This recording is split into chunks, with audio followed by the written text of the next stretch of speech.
Mag-aalas 3 na nang naisipan ng magbabarkada na umuwi na, nagkayayaan sila ng inuman matapos ang kanilang practice, inabotan sila ng umaga.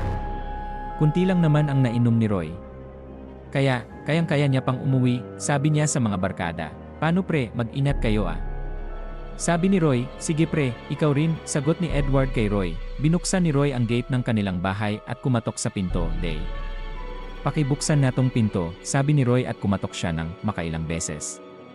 Si Inday ang nakababatang kapatid ni Roy. Ayaw niya daw, kasing gisingin pa ang kanyang mama kaya ang nakababatang kapatid na lang ang ginising niya. Maya-maya bumukas ang pintuan, nakayuko ako.